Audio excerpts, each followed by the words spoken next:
పులివెందుల్లో ఈ రోజు జరుగుతున్న రీపోలింగ్ ను వైఎస్ఆర్సీపీ బహిష్కరిస్తున్నట్లు ఎంపీ అవినాష్ రెడ్డి ప్రకటించారు. చంద్రబాబు ప్రభుత్వం ఆపరేషన్ రిగ్గింగ్ ను చాలా గొప్పగా చేశారని మండిపడ్డారు. పులివెందులలో ఒక కొత్త సంస్కృతికి చంద్రబాబు తెరలేపారని ఘాటు విమర్శలు చేశారు. వేలాది మంది పులివెందుల మండలానికి వచ్చి ప్రతి బూత్ దగ్గర కనీసం ఒక 500-600 మంది ప్రతి బూత్ దగ్గర తెలుగుదేశం పార్టీ కార్యకర్తలు ఇతర నియోజకవర్గాల నుంచి వచ్చిన వాళ్ళు ఉండి పోలింగ్ ఏజెంట్స్ను లోపలికి పోనీయకుండా ఏజెంట్ ఫామ్స్ చింపడము, ఓటు వేయడానికి వచ్చిన ఓటర్ దగ్గర ఓటర్ స్లిప్స్ లాక్కొని వాళ్ళే లోపలికి వెళ్ళి దొంగ ఓటు వేయడము, ఏ రకంగా ఈ తంతంతా నడిచిందో జరిగిందో నిన్నంతా మనం చూసినాం. మరి ఈరోజు నిన్న మిడ్నైట్ అంటే అర్లీ అవర్స్లో ఉదయం 2 గంటల పైచిలుకు సమయంలో రీపోలింగ్ పేరుతో ఒక ప్రొసీడింగ్ ఇష్యూ అయింది. ఆ రీపోలింగ్ కేవలం 2 బూతుల్లో మాత్రమే, అచ్చివిల్లి అండ్ కొత్తపల్లి, ఈ 2 బూతుల్లో మాత్రమే రీపోలింగ్ అని చెప్పి మేము ఎన్నికల కమిషన్ను చాలా స్పష్టంగా అడిగాం. 15 బూతుల్లో రీపోలింగ్ జరపాల్సిందే, కేంద్ర బలగాలతో మీరు మళ్ళీ రీపోలింగ్ ఈ బైపోల్ కండక్ట్ చేయాల్సిందే అని చెప్పి ఎన్నికల కమిషన్ అడిగినాం అండ్ కోర్టును కూడా ఆశ్రయిస్తూ ఉన్నాం. కేవలం కంటి తుడుపు చర్యగా దొంగోట్లు పడినాయి ఆ 2 చోట్ల అని చెప్పి రీపోల్ కండక్ట్ చేయడం అనేది ఎన్నికల కమిషను కోర్టుకు చెప్పడానికి ఒక కారణంగా చూపించేదానికే పెట్టినట్టు మాకు అనిపిస్తూ ఉంది. దీంట్లో ఎటువంటి శాంటిటీ లేదు. ఎందుకంటే ఇట్ ఈస్ క్రిస్టల్ క్లియర్. 15కు 15 బూతుల్లో 15కు 15 బూతుల్లో మొత్తం పడినవన్నీ కూడా దొంగ ఓట్లే. మా ఏజెంట్నే లోపలికి రానిలేదు. మందలు తెలుగుదేశం పార్టీ కార్యకర్తలు, అంత జిల్లా వ్యాప్తంగా ఉన్న కార్యకర్తలు అందరూ పులివెందుల మండలం మీద పన్నారు. చిన్న మండలం 15 బూతుల మీద పన్నారు. సో అన్ని బూతుల్లో ఈ మాదిరి దొంగోట్లు పడినప్పుడు నిన్న నలపరెడ్డిపల్లె ఎన్ని ఆధారాలతో సహా, ఎర్రిపల్లె ఎన్ని ఆధారాలతో సహా బయటకు వచ్చినాయి. ఎర్రిపల్లెలో ఈ కమలాపురంలో లేచింది, నలపరెడ్డిపల్లెలో జమ్మలమడుగులు లేచింది, ఆధారాలతో సహా బయటకు వచ్చినాయి. ఇంత క్రిస్టల్ క్లియర్గా ప్రూఫ్స్ ఉండగా మీరు కంటి తుడుపు చర్యగా కేవలం 2 బూతులతో పెడతా ఉన్నారంటే అసలు ఈ డ్రామా ఎందుకు మీరు చేస్తూ ఉన్నారనే ప్రశ్నలు కూడా తలెత్తుతూ ఉన్నాయి. బహుశా ఈ 2 బూతుల్లో దొంగోట్లు వేసేటప్పుడు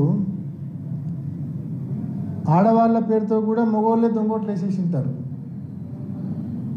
దాన్ని కవరప్ చేసుకోవడం కోసం ఈరోజు ఈ రీపోలింగ్ అనే డ్రామా ఏమన్నా తీసుకొచ్చారా? లేకుంటే వైఎస్ఆర్సీపీ కోర్టును ఆశ్రయిస్తామని చెప్పింది, కోర్టును ఆశ్రయిస్తే మనం చెప్పుకోవడానికి ఏదో ఒక కారణం ఉండాలి కదా అని చెప్పి ఈ రీపోలింగ్ డ్రామాకు తెరదీశారా? సో ఏది ఏమైనా 15 బూతుల్లో కేంద్ర బలగాలతో రీపోలింగ్ జరపమని చెప్పి ఇప్పటికే మేము ఎన్నికల కమిషన్ అడిగాము, కోర్టును కూడా ఆశ్రయిస్తూ ఉన్నాం. మరి తప్పకుండా మా స్టాండ్ అదే. ఈ మాదిరి రీపోలింగ్ పేరుతో కేవలం 2 బూతుల్లో రీపోలింగ్ పేరుతో డ్రామాలకు మీ ట్రాప్లో మేము పడదలుచుకోలేదు. కాబట్టి ఈ ఎన్నికలు మీరు చెప్తున్న ఈ 2 బూతుల రీపోలింగ్లో మేము పాల్గొనదలుచుకోలేదు. మేము బహిష్కరిస్తూ ఉన్నాం ఈ రీపోలింగ్ను. నిన్న ఏ రకంగా మీరు వైఎస్ఆర్ కాంగ్రెస్ పార్టీ పోలింగ్ ఏజెంట్స్ను బూతుల దగ్గర మీ వాళ్ళతో బలవంతంగా దాడి చేయించి, పోలీసుల సంపూర్ణ సహాయ సహకారాలతో మా వాళ్ళ మీద దాడి చేయించి ఏజెంట్ ఫామ్స్ లాక్కొని వెనక్కి పంపించారో, ఏ రకంగా అయితే ఓటర్ల దగ్గర బలవంతంగా ఓటర్ స్లిప్పులు లాక్కొని లోపలికి వెళ్ళి దొంగోట్లు వేశారో, మొత్తానికి నిన్న మీరు ప్రజాస్వామ్యాన్ని కూనీ చేశారు. మొత్తం 15 బూతుల్లో కూనీ చేశారు.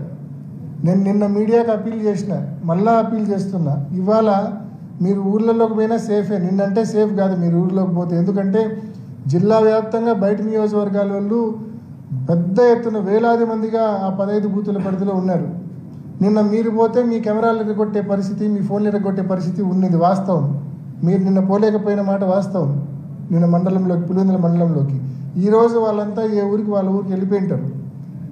ఈరోజు వాళ్ళు నిన్న రాత్రికే వాళ్ళందరూ వాళ్ళ ఊర్లోకి వెళ్ళిపోయింటారు. ఈరోజు పులివెందుల మండలంలో ఆ 15 బూతుల పరిధిలోని 6 పంచాయతీలకు వెళ్ళి దయచేసి రిక్వెస్ట్ చేస్తా ఉన్నా, ప్రజలను అడగండి మీ గ్రామంలో పోలింగ్ ఎలా జరిగింది,